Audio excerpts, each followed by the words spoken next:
Hello. Once again, my name is Kathleen Light. I'm here in Henderson, Nevada. I'm just now facing a motion that I received to dismiss my public records case against the Attorney General's office.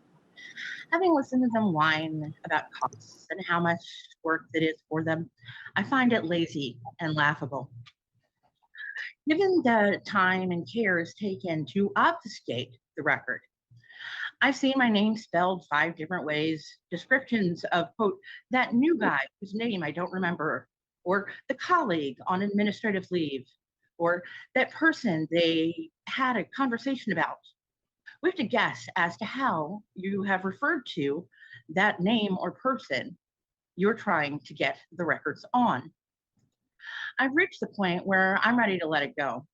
I'm never going to force the hand of this administration to release records from a case that was effectively closed before it even began.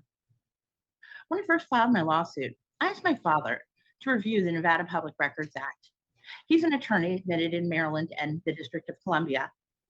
He spent more than 40 years as a regulator with the FDIC, overseeing banking shutdowns during the crises like the savings and loans collapse in 1987 and the 2008 financial crisis. He later worked in Senator Barbara Boxer's office before finishing his career in the Maryland Legislature. The man knows the law. Georgetown ain't that bad of a school. After decades working at the highest levels of government, his assessment of Nevada Public Records Act was blunt. He said it was one of the most poorly written public records laws he had ever seen, with holes big enough to drive a truck through. His advice was simple. Don't even bother trying to get records because they were never going to release them.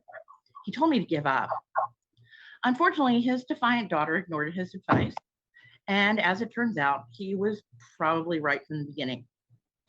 But now it's time to change that. It's time to look at the past and decide what needs to change for the future. I'm encouraged that so many people have embraced my proposal for an independent public records ombudsman. I hope we will also embrace the need for greater transparency when it comes to public officials. The elected, the appointed, and the exempt hold tremendous power.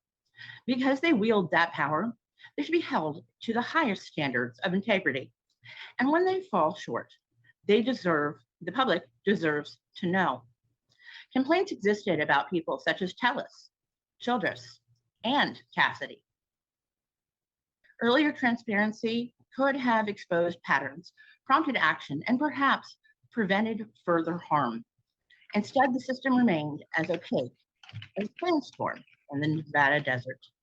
Thank you.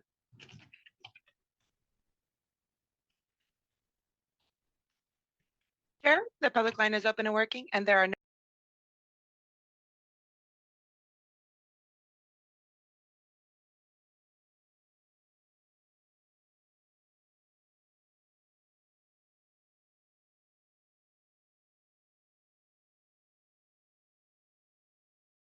no other callers choosing to provide